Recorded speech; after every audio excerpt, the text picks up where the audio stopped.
Libya کشتی حادثے میں بچ جانے والے 7 پاکستانیوں کو واپس وطن پہنچا دیا۔ زندہ بچ جانے والوں کو اسپین اور اٹلی سے ڈیپورٹ کر کے واپس لایا گیا۔ FIA کے مطابق واپس آنے والوں کے بیانات قلم بند کر لیے گئے۔ بات کرنے کے لیے عادل تنولی اسلام آباد سے جوائن کریں گے۔ عادل، کیا اپڈیٹس ہیں آپ کے پاس؟ دیکھیں، لیبیا کشتی حادثے میں تحقیقات میں FIA کو اہم پیش رفت سامنے آئی ہے۔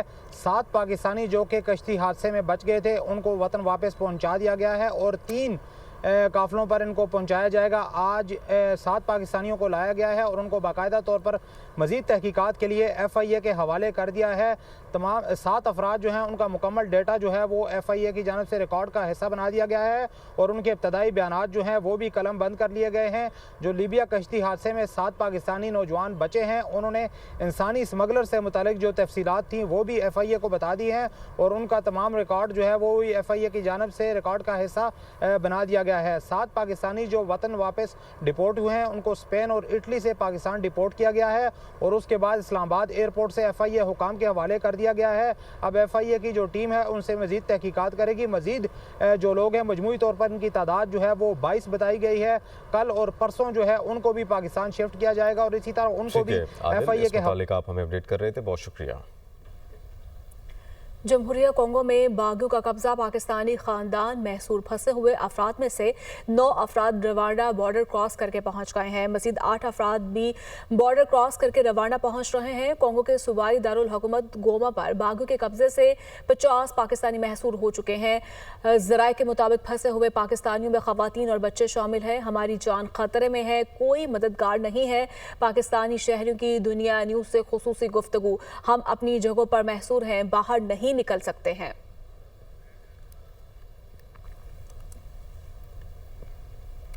آگے بڑھیں گے، آپ کو بتائیں کہ گاڑیوں کی خریداری رکوانے پر FBR افسران نے جان سے مارنے کی دھمکی دی۔ سینیٹر فیصل وابڈا کی جانب سے یہ الزام لگایا گیا ہے۔ اس پر مزید بات کرنے کے لیے مدثر علی رانا اسلام آباد سے جوائن کر رہے ہیں۔ مدثر، کیا مزید بتایا گیا ہے فیصل وابڈا کی جانب سے؟ کون لوگ دھمکی دے رہے ہیں ان کو؟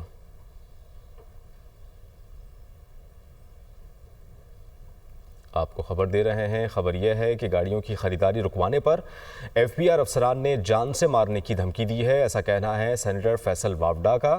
انہوں نے الزام لگایا ہے سینٹ کی قائمہ کمیٹی برائے خزانہ کی FBR افسران کے خلاف FIA میں کرمنل انکوائری کرانے اور اس کے حوالے سے سفارش کی گئی ہے۔ چیئرمین FBR راشد لنگڑیال کہتے ہیں کہ جو لوگ اس میں ملوث ہیں ان کے خلاف سخت قانونی کارروائی کی جائے گی۔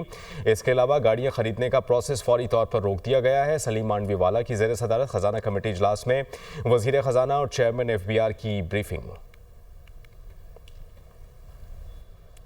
شمالی وزیرستان میں شہید میجر حمزہ اسرار کی نماز جنازہ ادا کر دی گئی۔ ISPR کے مطابق نماز جنازہ راولپنڈی گیریزن میں ادا کی گئی۔ وزیراعظم شہباز شریف، army chief general Syed Asim Munir نماز جنازہ میں شامل ہوئے۔ نائب وزیراعظم اسحاق ڈار، وزیر دفاع خواجہ آصف اور وزیر اطلاعات عطا تارڑ بھی شامل ہوئے۔ وزیراعظم شہباز شریف نے تحریک انصاف کو ایک بار پھر مذاکرات کی دعوت دے دی۔ ان کا کہنا تھا کہ پاکستان تحریک انصاف کے ساتھ مذاکرات کی آفر کو شفاف انداز سے قبول کیا۔ انہوں نے مزید یہ بھی کہا کہ حکومت اور اپوزیشن کی کمیٹیاں بنیں اور مذاکرات شروع ہوئے۔ 28 جنوری کو میٹنگ ہونی تھی اور وہ مذاکرات سے بھاگ گئے۔ وہ آئے اور 2018 کے الیکشن کے لیے ہاؤس کمیٹی بنانے کے لیے تیار ہیں۔ کمیٹی 2014 کے دھرنے اور 26 نومبر کی تحقیقات کرانے کے لیے بھی تیار ہیں تاکہ پورے حقائق سامنے آ سکیں۔ وزیراعظم شہباز شریف کی جانب سے یہ کہا گیا۔ PTI کے ساتھ جو مذاکرات تھے اس کے لیے ہم نے بالکل ایک بڑے جنون طریقے سے ہم نے ان کی آفر کو قبول کیا۔ ایک کمیٹی کانسٹیٹیوٹ کی گئی اور پھر اسپیکر صاحب کے توسط سے مذاکرات شروع ہو گئے اور ابھی میٹنگ 28 تاریخ کو ہونی تھی اسی ماہ کی۔ اس سے پہلے انہوں نے وہ انکار کر دیا، بھاگ گئے۔ تو میں سمجھتا ہوں کہ یہ آئیں، بیٹھیں، ہاؤس کمیٹی کے لیے ہم تیار ہیں۔ یہ 2018 کا الیکشن کی جو کمیٹی بنی وہ بھی اپنا کام مکمل کرے۔ 26 نومبر کے وہ دھرنے کی بات کرتے ہیں تو 2014 کا جو دھرنا تھا اس کا بھی ہاؤس کمیٹی احاطہ کرے اور 26 نومبر 2024 کا بھی احاطہ کرے۔